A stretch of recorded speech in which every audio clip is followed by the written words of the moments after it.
네, 안녕하세요. 오늘은 충무공 이순신 장군과 바다라는 주제로 강의를 시작하도록 하겠습니다. 저는 해군사관학교 해양연구소 신윤호 연구위원입니다. 반갑습니다. 오늘 충무공 이순신과 그리고 조선 수군의 활약에 대해서 살펴볼 텐데요. 먼저 이 조선 수군의 활약상을 살펴보기 위해서 첫 번째 임진왜란 개관에 대해서 살펴보겠습니다. 그리고 두 번째는 해전이 어떻게 진행되었는가, 해전의 양상에 대해서 살펴보고, 세 번째로는 조선 수군의 운영, 즉 이순신은 조선 수군을 어떻게 운영했는가 하는 부분을 살펴보도록 하겠습니다. 그럼 첫 번째로 임진왜란의 7년간의 전쟁 어떻게 흘러갔는지 간단히 살펴보도록 하겠습니다. 1592년 4월 13일 일본군이 부산포에 상륙하면서 전쟁이 시작되었습니다. 보시다시피 지도에 보시는 것처럼 부산포에서부터 한성 그리고 함경도에 이르기까지 여러 갈래로 길을 나누어서 일본군들이 점령하는 그 침략 노선도를 그려놓은 것입니다. 그런데 4월 13일에 부산포에 처음 상륙했는데 조선의 수도 한성, 이 한성에 일본군이 입성한 그 날짜가 5월 3일입니다. 그럼 며칠 만에 조선의 수도를 빼앗겼다는 뜻이 되겠습니까? 바로 20일 만에, 단 20일 만에 조선의 심장부인 한성이 일본군 수중에 떨어졌다는 것입니다. 그리고 6월에는 평양성까지 일본군이 점령하게 됩니다. 이것은 조선군이 굉장히 국방 상태가 부실했음을 보여주고 있고, 반면 일본군은 굉장히 강력한 군사력을 가지고 있다는 것을 단적으로 보여주고 있습니다. 그런데 이렇게 해서 일본군이 조선을 침략한 이유가 명나라를 정벌하기 위해서였다라고 얘기를 하고 있기 때문에 명나라에서도 일본군이 침략해 올 것을 알고 있었고, 거기에 대해서 어느 정도 예상은 하고 있었지만 이렇게 빠른 시간에 조선이라는 나라가 일본군에게 점령될 줄은 예상을 하지 못했습니다. 어쨌든 명나라도 일본군을 방어하기 위해서 군사를 파병하게 됩니다. 그렇게 돼서 1593년 1월 평양성 전투가 있었고, 여기에서 조선과 명나라의 연합군이 승리함으로써 전세가 뒤바뀌게 됩니다. 그렇게 해서 일본과 명나라가 본격적으로 강화 교섭을 실시하게 됩니다. 전쟁을 어떻게 할 것인가 서로 협상을 하게 되는데, 이 강화 협상 기간이 3년에서 4년 정도 흐르고, 이 강화 협상 내용이 굉장히 도요토미 히데요시의 무리한 요구에 따라서 결국은 협상이 성사되지 못하고 결렬됩니다. 결렬됨에 따라 일본군이 다시 침략한 것인데, 그것이 1597년 정유재란입니다. 이때는 전라도가 그동안 보존되었지만 정유재란 때는 전라도마저 점령당함으로써 굉장히 조선이 큰 위기에 빠져 있었는데, 이때는 명나라 군사가 다시 한번 파병을 하게 됐고, 또 조선 수군의 활약상도 굉장히 뚜렷했기 때문에 이 전란을 극복할 수가 있었습니다. 그렇다면 이 일본이 어떻게 해서 이렇게 강력한 군사력을 갖게 됐고, 임진왜란이 왜 일어났는가, 이런 문제에 대해서 한번 살펴보도록 하겠습니다. 이 나고야 성도 병풍이라는 것이 지금 일본 나고야성 박물관에 지금 소장되어 있는데, 여기에 그려진 이 그림을 보면 여기에는 일본에 있는 모든 군사들이 여기에 총집결해 있어서 30만 대군이 모여 있는 그런 큰 도시가 군사도시가 되었습니다. 여기는 원래 작은 어촌이었는데 도요토미 히데요시가 일본을 통일하고 조선을 침략해서 명나라를 정벌하겠다는 목표를 가지고 일본 열도에 있는 많은 군사들을 이곳으로 집결시킵니다. 보시면 굉장히 번화한 도시가 되었던 것을 알 수가 있는데, 도요토미 히데요시가 거처로 삼았던 이 중앙 성을 보게 되면 지금 현재의 모습입니다. 현재의 모습은 도요토미 가문이 임진왜란 이후에 도요토미 가문이 멸망한 후에 도쿠가와 반대파에 의해서 불살라지게 되는데, 지금은 석조물과 주춧돌 이런 것들만 남아있고 나머지는 흔적도 없이 사라졌습니다. 그리고 도요토미 히데요시가 조선을 침략하기 위해서 이 성터에서 이 자리에서 조선을 바라봤을 텐데 이 사진이 바로 이 도요토미가 거주하고 있는 이 성에서 조선을 향해 바라본 모습입니다. 멀리 보시면 희미하게 섬이 보일 텐데 여기가 바로 대마도입니다. 이 대마도의 모습은 현재 부산에서 보더라도 육안으로 보일 정도로 매우 가까운 곳입니다. 도요토미 히데요시가 조선을 침략하기 위해서 바라봤을 그 위치에서 한번 사진을 찍어봤습니다. 그리고 임진왜란이 어떻게 일어나게 되었는가 하는 그 원인을 몇 가지로 간추려서 살펴보겠습니다. 첫 번째는 세계를 정복하겠다는 도요토미 히데요시의 개인적인 영웅심과 정복 욕구 때문이었다라고 주장을 하는 많은 의견들이 있습니다. 이것은 주로 일본인 학자들에 의해서 이런 내용들이 만들어졌는데 어떻게 보면 이 전쟁의 책임을 도요토미 히데요시라는 한 사람에게 책임을 넘기는 듯한 그런 내용이라고 볼 수가 있고요. 그리고 두 번째는 일본의 오랜 내란으로 인해서 단절된 조선과 명나라에 대한 국가 간의 공적 무역의 재개. 어떻게 보면 이게 이제 국가의 신문물을 받아들이기 위한 것이고, 오랜 내란, 즉 100년간의 전국 시대가 있었는데 그 전국 시대 동안에 해외와 교류를 못했기 때문에 그 동안에 교류 못한 것에 대한 어떤 경제적인 어떤 발전에 대한 욕구나 신문물에 대한 욕구, 이런 것을 목적으로 임진왜란을 일으켰다, 이렇게 주장하는 사람들도 있습니다. 그리고 세 번째와 네 번째는 같은 맥락으로 이해할 수 있는데, 강성한 일본 내의 봉건 영주 세력의 해외 원정으로 인한 세력 약화 기도, 그리고 네 번째는 해외 획득 영토의 분배를 통한 봉건 영주의 논공 행상. 자, 이것은 도요토미 히데요시가 일본 열도를 통일하는 과정에서 많은 봉건 영주들, 즉 다이묘들을 굴복시키고 항복시키는 과정에서 이 항복한 장수가 정말 나에게 충성을 하는지, 이런 것들을 시험하기 위해서 다음 정복지에 선봉으로 내세우고는 했습니다. 그렇게 하자면 많은 상급을 내걸어야 하는데, 이 전통시대에는 상이라고 한다면 보통 토지를 지급을 하고 그곳을 다스리게 하는 것입니다. 그런데 일본 내에는 토지가 한계가 있었고 이 영주들에게 상을 주기 위해서는 해외를 개척해야 되는 문제가 있었습니다. 그리고 또 한 가지는 도요토미가 일본 열도를 통일했다고는 하지만 아직 도요토미에게 온전히 항복하지 않고 속으로 언제 반란을 일으킬지 모르는 불안한 일본 국내 정세를 감안해서 도요토미 히데요시에게 반대하는 그런 무장들을 해외로 모두 빼돌려 버립니다. 그럼으로써 일본 국내의 안정을 취할 수가 있고, 해외 원정을 통해서 토지를 획득한다면 그것 또한 일석이조의 효과를 누릴 수 있기 때문에 이러한 내용으로, 이러한 목적으로 임진왜란을 일으켰다라는 주장들이 있습니다. 자, 그렇다면 어떻게 해서 일본이 이렇게 강력한 군사력을 가지고 조선을 이렇게 삽시간에 처음에 정복할 수가 있었는가 하는 내용을 살펴보게 되면, 처음에 말씀드렸던 것처럼 조선은 200년간의 평화를 누렸기 때문에 상당히 국방력이 부실한 상태, 그리고 군사 제도가 많은 폐단을 갖고 있었습니다. 보시면 임진왜란 당시에는 관군이 대략 8,000명 정도로 집계가 되는데, 이것은 그동안의 어떤 반군 수포제라고 하는 대표할 수 있는 내용인데, 이것은 포를 받고, 지금으로 말하면 포에 해당되는 돈을 받고 군대를 면제시켜주는, 군사를 해방시켜주는 그런 제도가 공공연하게 정해져 있었습니다. 이것은 결국 국방력의 약화로 이어졌고, 반대로 일본에서는 100년간의 전국 시대를 거쳤기 때문에 이 엄청난 전쟁 경험이 많은 무사 계급들이 형성이 되었고, 이런 군사들이 특히 이제 전국 시대를 거치면서 무기나 전술이 크게 발달하게 되었습니다. 그리고 일본의 군사력은 아까 나고야 성에 30만 대군이 집결해 있었는데, 그 중에 약 15만 8천 명이 조선을 침략하였습니다. 이렇게 해서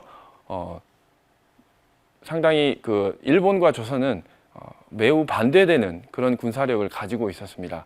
실제 조선의 국방력이 얼마나 부실했는지 그 예를 단적으로 유성룡이라는 사람이 징비록에 기록한 내용을 보면 쉽게 알 수가 있습니다. 자, 임진왜란 발발 당시 한성의 상황을 보면 이 일이 서울에 있는 날쌘 군사 300명을 거느려 가고자 하여 병조에서 병사를 선발한 문서를 가져와 보니 모두 여염이나 시정에 있는 백도들이며 서리와 유생이 반수나 되는지라. 임시로 점검하니 유생들은 관복을 갖추고 시권을 들고 있었으며, 그리고 서리들은 평정권을 쓰고 있어서 군사 뽑히기를 모면하려고 애쓰는 사람들만 가득했다. 그리고 이렇게 군사를 모았는데 3일 동안 300명을 모으지 못했다고 합니다. 이러한 상황이 왕이 있는 한성에서조차 이러한 국방력을 보였으니 20일 만에 한성을 점령당한 것도 이해가 될 법합니다. 여기서 이 본문 중에 보면 시권을 가지고 있다라고 했는데, 이 시권이라는 것은 과거 시험을 볼 때 자신이 답안지를 자기가 준비를 합니다. 백지를 들고 가는데 문제를 보고 거기에 이제 답을 쓰는 것이 시권입니다. 이러한 그 과거 시험을 보는 사람, 그리고 유생들, 이런 사람들만 있었기 때문에 도저히 전쟁터로 보낼 만한 사람이 없었다라고 하고 있습니다. 물론 이 내용은 유성룡이 조금 과장해서 표현한 것이지만 당시의 서울의 상황을 짐작할 수 있는 좋은 예라고 할 수 있습니다. 자, 그리고 임진왜란을 극복할 수 있었던 관군을 대신해서 일어났던 그런 집단이 바로 의병이라고 할 수 있는데, 이 의병은 관군과 어떻게 달랐는가 하는 내용을 살펴보겠습니다. 우계 성원이라는 사람이 선조에게 올린 글이 있습니다. 여기에 잘 나타나 있는데, 첫 번째로 각자 군대를 만들고 주현의 호령이나 부름을 받지 않는 경우를 의병이라 했다. 그리고 수령이 군민을 조발하여 원수의 절제를 받는 경우를 관군이라 불렀다라고 했습니다. 즉 의병은 스스로 일으켰기 때문에 누구의 지휘를 받지 않습니다. 그래서 스스로 독자적으로 활동할 수가 있었고, 관군은 수령이나 원수의 절제를 받았기 때문에 그들과 함께 싸워야만 했습니다. 그런데 이제 의병과 관군이 어떻게 달랐는가 하는 그 전술에 있어서 어떻게 달랐는가 하는 부분을 보면, 의병은 대부분 그 동네에서 지인들이나 또는 가문에 있는 가족들, 친지들과 조직했기 때문에 적들과 싸워서 쉽게 물러나지 않았습니다. 예를 들어 자기 가족이나 친척들이 죽어가고 있는 상황에서 쉽게 도망갈 수 있겠습니까? 그들을 구하기 위해서라도 죽기 아니면 살기로 굉장히 치열하게 싸웠습니다. 그래서 의병은 조직력이 굉장히 뛰어났고, 반대로 이 관군은 평소 수령들에게 부역이라든가 세금에 많이 시달렸기 때문에 평소에 원망하는 마음이 있어서 전투에 나아가서는 조금만 위험해도 쉽게 도망갔다라는 내용으로 기록을 하고 있습니다. 즉 의병의 힘이라는 것은 무기나 전술이 아니라 끈끈한 조직력에 있었다라고 볼 수가 있겠습니다. 그렇게 해서 임진왜란을 극복하는 데 이 의병의 힘이 굉장히 컸습니다. 자, 이렇게 해서 임진왜란 7년간의 전쟁이 흘러갔는데, 그렇다면 여기에서 바다에서는 어떻게 싸움이 진행되었는가 하는 내용을 살펴보겠습니다. 자, 해전의 양상을 보면 임진왜란 초기 상황과 조선과 일본의 수군을 살펴보겠습니다. 원래 일본이 조선을 침략할 것이다 라는 내용이 1, 2년 전부터 소문이 돌았습니다. 그렇게 해서 통신사를 파견해서 알아보기도 했는데, 조선의 비변사에서는 일본은 섬나라니까 수전, 즉 해전에 강할 것이고 육전에는 불리할 것이다, 이렇게 판단을 합니다. 그렇게 해서 전쟁 준비를 어떻게 했느냐면 영천, 청도, 삼가, 대구, 성주, 부산, 동래, 진주, 안동, 상주, 좌우 병영, 이런 성들을 신축하거나 수리하면서 육상전에 대비를 하게 됩니다. 그런데 막상 전쟁이 터져 보니 정반대의 상황이 벌어졌던 것이죠. 육상에서는 앞서 말씀드렸던 것처럼 일본군이 20일 만에 한성을 점령해버립니다. 그리고 2개월 만에 평양성까지 점령하는 그야말로 차마 눈뜨고 볼 수 없는 비참한 상황이 벌어지게 되었던 것이죠. 그런데 반면에 해상에서는 어떠한 일이 있었냐면 조선 수군이 연전연승하는 그런 쾌거를 올렸던 것입니다. 그렇게 해서 결국에는 제해권까지 장악하게 됩니다. 그렇다면 어떻게 이런 상황이 발생하게 되었는가?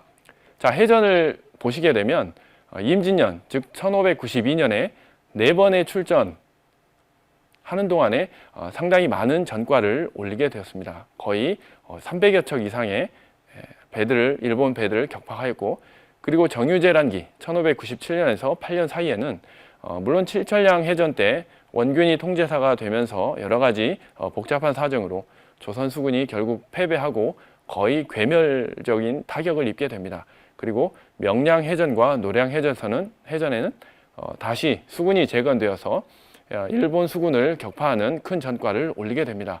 자, 그렇다면 해상에서는 어떻게 이런 전과를 올릴 수 있었는가? 그 내용을 여러 가지로 살펴볼 텐데, 먼저 일본군은 해전에 대한 계획이 없었다는 것을 말씀드리겠습니다.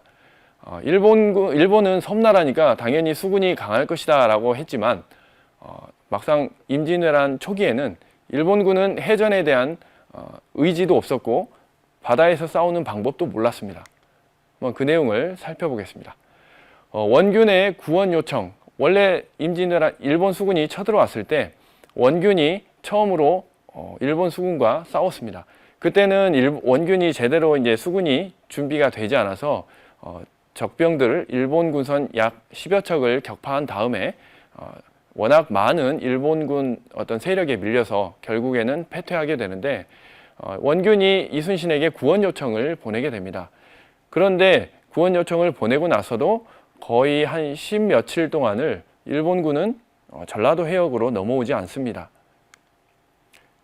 그리고 이순신이 1차 출전을 통해서 옥포, 하포, 적진포 등에서 해전을 벌였는데, 여기에서 일본군이 보인 태도나 그 움직임을 보게 된다면은, 자, 배를 정박하고 있습니다. 그리고 배를 정박해서 약탈하다가 조선 수군을 발견하고는 황급히 전투를 치르거나 또는 배를 버리고 상륙해서 도망가는 경우가 허다했습니다.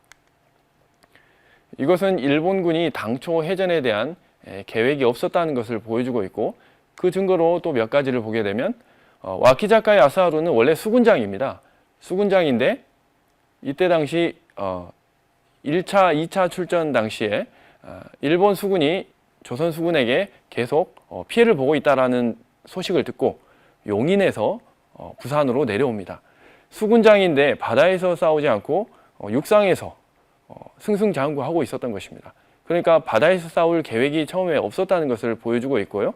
와키자카가 용인에서 부산으로 내려온 다음에야 한산도 해전을 벌이게 됩니다.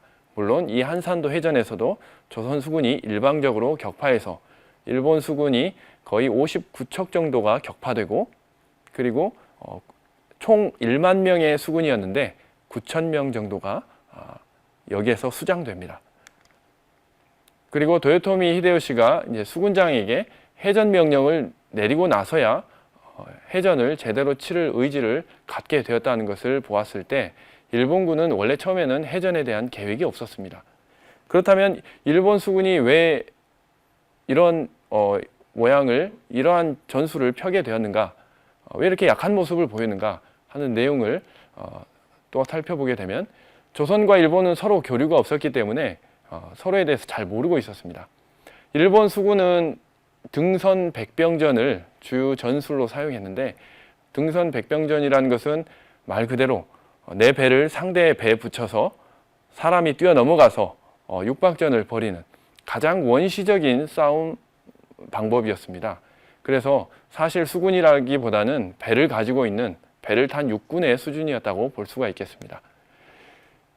일본 수군에도 물론 해상작전이라는 것이 있었지만, 이 해상작전이라는 것은 바다 위에서 싸우는 것이 아니고 육로로 군수품이나 군사를 운반하는 것이 아니라 바다를 통해서 운반하면 훨씬 더 편리하기 때문에 이것을 해상작전이라고 표현했는데, 이것은 바다를 통한 병참 활동의 일환이었습니다. 반면에 조선 수군은 외구의 침략에 수백 년 동안 시달려 왔기 때문에 여기에 대해서 외구에 대비해서 바다 위에서 싸울 수 있는 해상전을 목적으로 배를 만들었습니다. 즉 싸움배, 전함이라고 하는데요. 그 배에는 바로 화포도 장착할 수가 있었습니다. 즉 배에서 대포를 발사할 수 있었다는 것이죠. 그런데 아까도 말씀드렸지만 임진왜란 이전에 조선 조정이 잘못된 판단을 했던 것입니다. 일본은 해양 국가로서 수군이 강할 것이므로 상륙한 후에 싸워야 한다.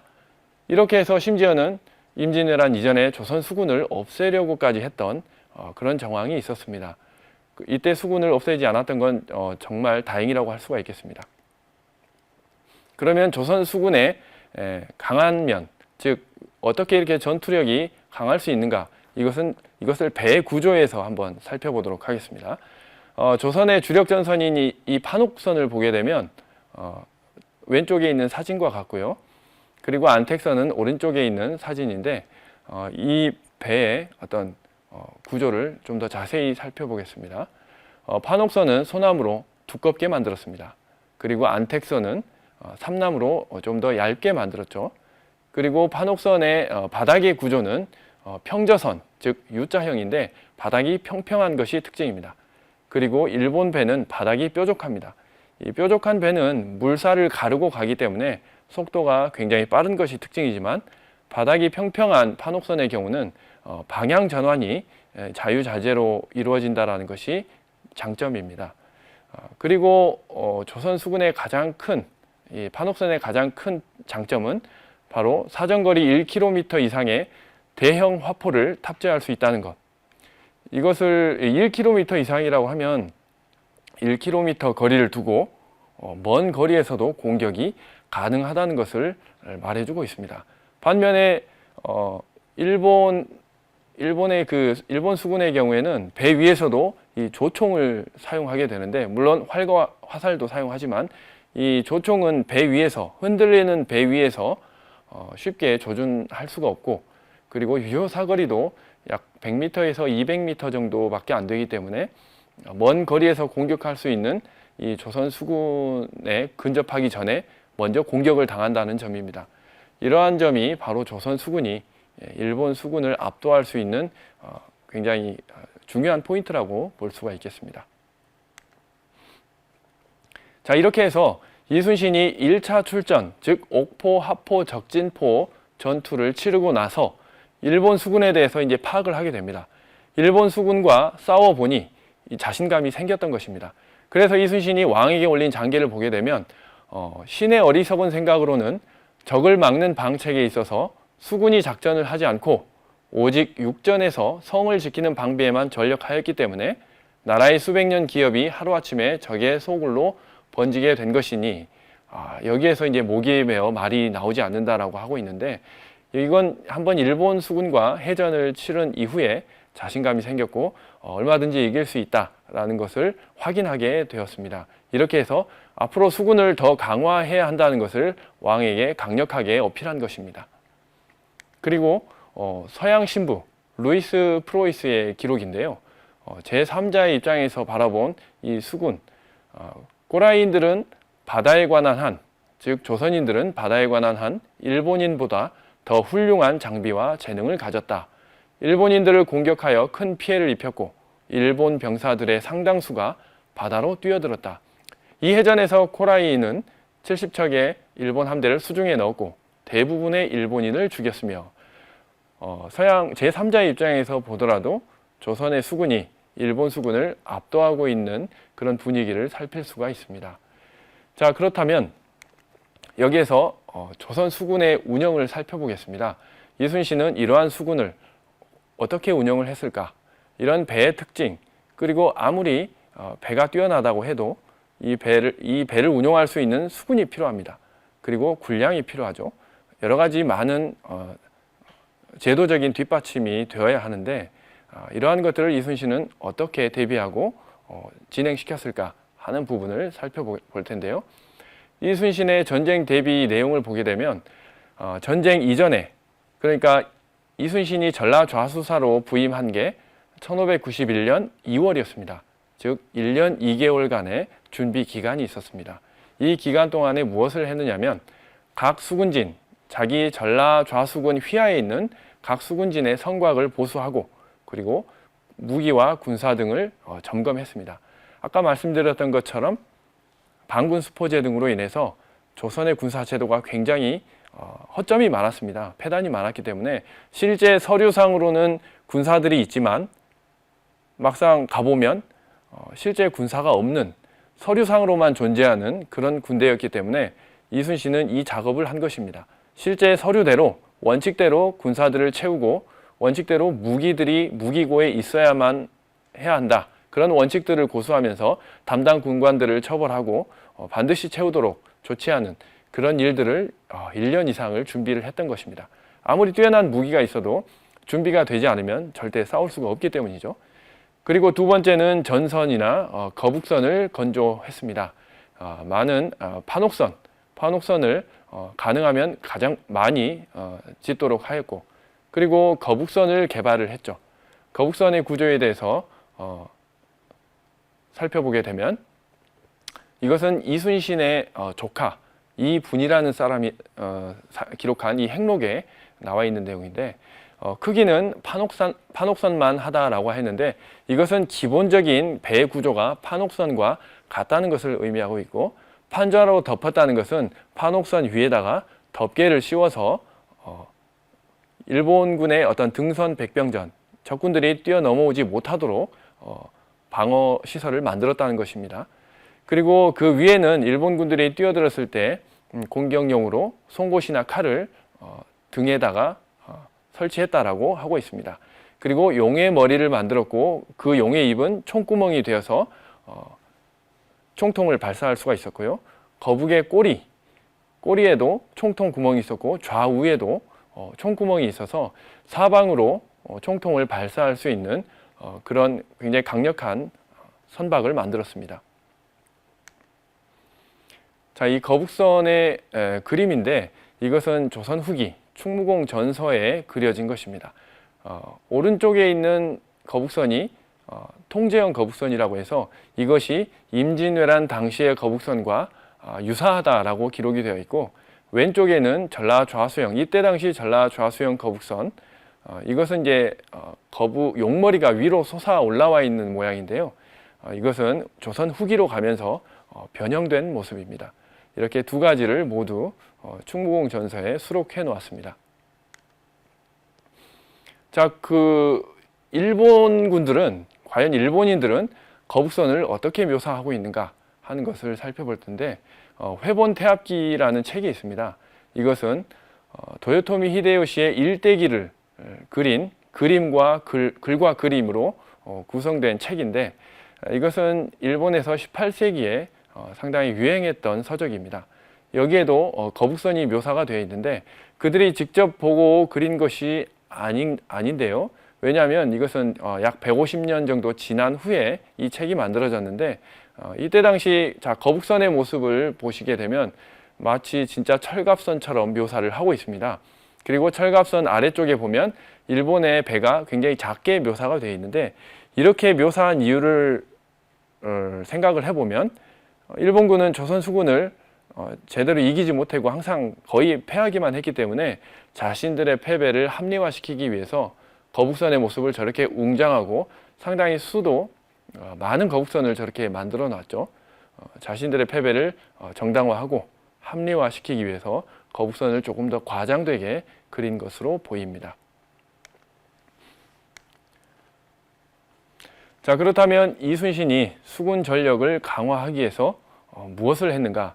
당시 조선 조정은 왕이 피난을 갔기 때문에 굉장히 조선의 어떤 행정 시스템이 굉장히 많이 붕괴된 상황이었습니다. 그리고 조선의 재정도 명나라 군사들을 먹이느라고 조선의 백성들조차도 먹을 것이 없는 상황이었고, 그에 따라서 조선 수군도 역시 정부의 지원이 거의 없는 상황이었습니다.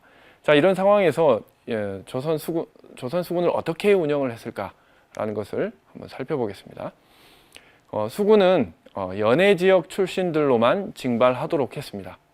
자, 이것은 이런 사례를 보게 되면 먼저 어영담을 수군 조방장으로 임명할 것을 요청을 해서 나중에는 조방장이 되는데, 그 이유를 보게 되면 어영담은 바닷가에서 자라나 배에 익숙하고 영남, 호남의 물길 사정과 섬들의 형세를 역력하게 알고 있기 때문이다 라고 하였습니다.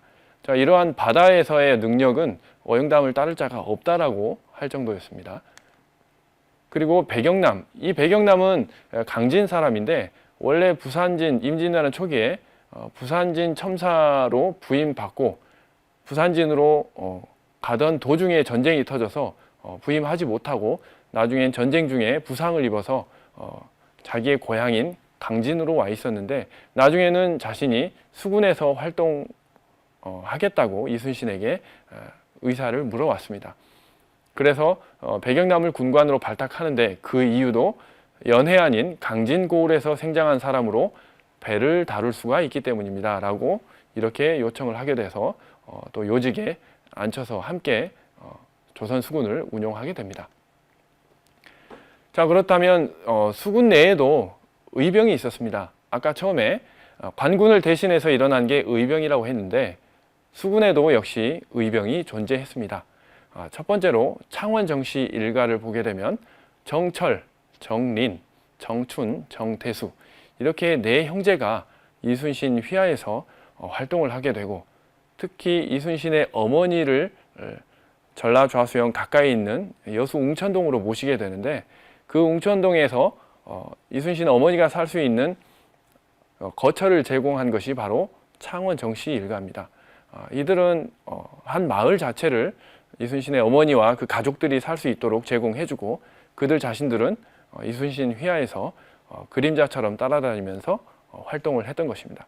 그리고 정사준, 정사횡, 그리고 정원명, 정상명, 이기남, 이기준 이 형제들은 이제 순천 지역의 유력한 집안의 사족들이었는데 이 사람들도 역시 수군에게 끊임없이 군량을 공급하고 그 휘하에서 문서 전달이라든가 여러 가지 무기들을 제공하는 그런 역할을 굉장히 비중 있게 해냅니다.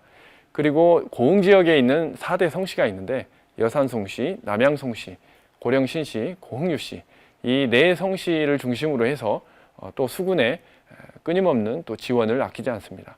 그리고 우리가 승병하게 되면 나라가 위험할 때마다 이 호국 불교의 성격을 드러내는데 이 스님들이 상당히 조선 수군에서도 많이 활동을 하게 됩니다. 특히 지금의 여수 흥국사, 그때 당시 흥국사 스님들이 수백 명이 전라좌수군으로 편입돼서 실제 배를 타고 전선을 타고 싸움을 하기도 합니다. 그리고 격군이라는 것은 이제 노젓는 사람을 말하는데 노젓는 것도 굉장히 고된 일이었기 때문에 아무나 할 수 있는 것이 아니었고 바닷가 지역에서 생장한 사람들이나 할 수 있는 것이었습니다. 그리고 이제 포자기는 주로 어업에 종사하는 사람들, 그리고 토병이라는 것은 그 지역에 그 지역 지리를 잘 알고 있는 그 지역 출신의 병사를 말합니다. 이런 사람들도 다 수군에서 이렇게 활동을 하였고 큰 전력으로 작용을 했습니다. 특히 이제 명량해전 시에는 백진남, 마하수, 오익창 이런 사람들이 이제 해남 출신들이나 해남 지역 출신이었는데요. 이 사람들이 명량해전 당시에 많은 백성들이 배를 타고 도주하기 위해서 고깃배를 타고 이제 도주하려고 했었는데 이순신이 온다라는 소식을 듣고 이 피난선을 전부 이순신에게 인도하게 됩니다. 그렇게 해서 이순신과 힘을 합쳐서 조선수군과 힘을 합쳐서 싸우게 되면서 명량해전을 승리로 이끌게 되는데 명량해전 당시에 12척이 있었죠. 그리고 김억추의 우수군의 배 한 척으로 추정되는 배가 합류해서 총 13척으로 명량해전을 치르게 되는데 그 13척 뒤로 향선 100여 척을 열진했다라고 하고 있습니다. 그러니까 고깃배, 피난선들을 전부 조선 수군의 전선 뒤에 멀리 배치함으로써 일본 수군이 보았을 때 후방에 굉장히 많은 부대가 있는 것처럼 보이게 합니다. 그렇게 해서 일본 수군이 함부로 쳐들어오지 못하도록 그런 어떤 전략을 사용하게 되죠. 그리고 군량 조달이나 군사 징집은 어떤 방법을 했는가? 군량을 보게 되면 국가에서 재정 지원이 거의 없기 때문에 스스로 마련해야 합니다. 그런데 이 남해안에는 무인도라든가 많은 섬들이 있습니다. 이 섬에 군사들을 풀어놓고 이곳에 농사를 짓게 하고, 유사시에는 싸우고 평시에는 농사를 짓게 해서 군량을 조달하게 됩니다. 그리고 이 청어잡이, 남해안에는 수산물이 굉장히 해산물이 풍부하기 때문에 더구나 이 의병들 중에는 고깃배, 즉 어부들도 많았고 고기잡이 출신들이 많았기 때문에 굉장히 바다의 청어가 가장 대표적인데, 이런 물고기를 잡아서 육지로 가서 현물과 곡물과 이렇게 교역을 하게 됩니다. 이렇게 해서 군량을 마련하고, 또 한 가지는 계원유사라고 하는 사람이 있습니다. 아까 정사준이나 정원명, 이기남 이런 형제들이 여기에 해당된다고 볼 수 있는데, 계원유사라는 것은 계속해서 지원을 하는 그런 유생들이라고 할 수 있습니다. 각 지역에 있는 많은 그 사족들에게 군량을 거두어서, 곡식을 거두어서 수군에 계속 공급을 하는 역할을 했습니다. 아무리 군대가 뛰어나도 먹지 않으면 싸울 수가 없기 때문에 굉장히 군량은 중요한 문제였습니다. 그리고 이 전투에 있어서는 연해민을 수군으로 징발했습니다. 왜냐하면은 그때 당시에는 전쟁 중에 군사를 모집했을 때 이 배는 아무나 몰 수가 없었어요. 그래서 이 바닷가를 알고 배를 다룰 줄 아는 이 바닷가 지역, 해안 지역 백성들만이 수군으로 징발하도록 조치를 했던 것입니다. 이렇게 해서 조선 수군이 임진왜란 기간 동안에 강력한 전투력을 유지할 수가 있었고, 이러한 이순신뿐만이 아니라 이순신 휘하에서 이름 없이 이렇게 활동했던 많은 군사들이 있었기 때문에 조선 수군이 어떤 나라를 구하는 큰 역할을 할 수 있었다라고 볼 수가 있겠습니다.